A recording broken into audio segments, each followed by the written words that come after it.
This week's Parshas is Parshas Acharei, and this week's video is sponsored L'Ilui Nishmas Rabbi Tzion ben Rabbi Yaakov Hafstadter. Parshas Acharei begins by talking about the avodah of the Kohen Gadol on the holiest day of the year, Yom Kippur.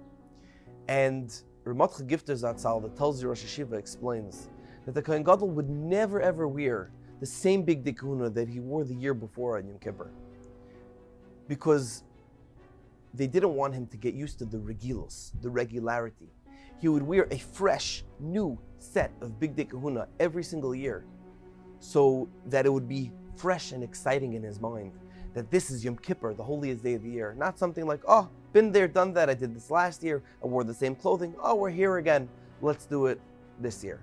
But rather, it infused in him a frischkeit, a excitement, an enhancement of his perspective and mindset when going into the avodah on Yom Kippur. The pasuk says, "Val yavoi bezois el hakodesh, val yavoi bechol eis el hakodesh," that not at every moment was he able to go into the kodesh whenever he wanted. And the Meiri, in his Hakdama to Sefer Beis Bechira al Hashas, explains that we can't have something always ruchni. There has to be some gashmias involved.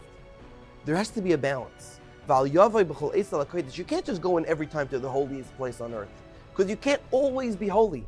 You have to sometimes have a little gashmias.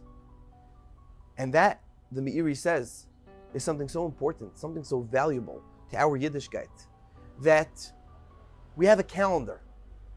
And the calendar is set up that there's Yomim Tovim as roadblocks, as speed bumps throughout the year to tell us what to do and how to do it. But we can't let the calendar dictate our actions.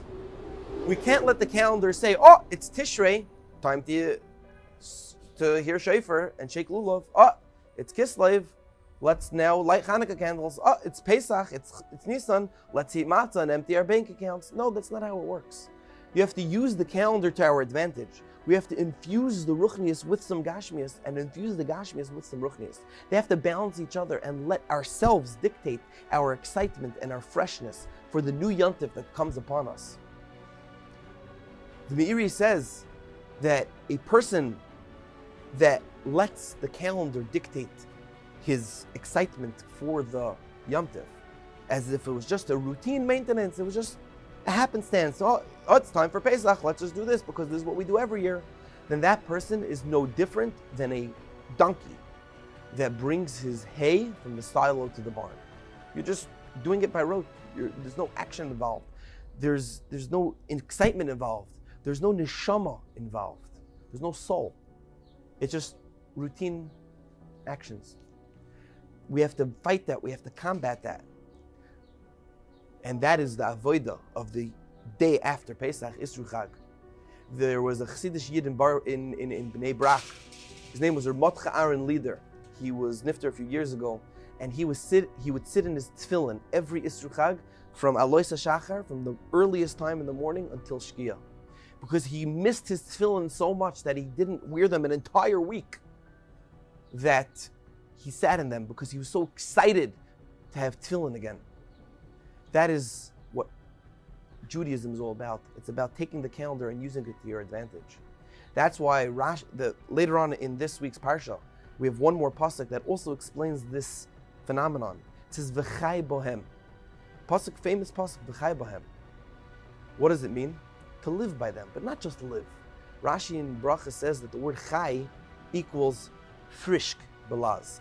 In his old French, the word frischk is what connoted chai, life.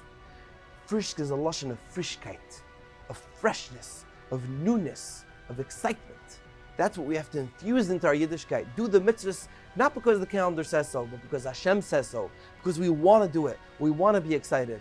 Let's take this after Pesach time, where we're getting back into our regular routine, after we just had a 7-day break of the Yom Tov of Pesach, and not let that routine dictate our actions. Let's be excited about Sfir Sa'imer. Let's be excited about Shavuos.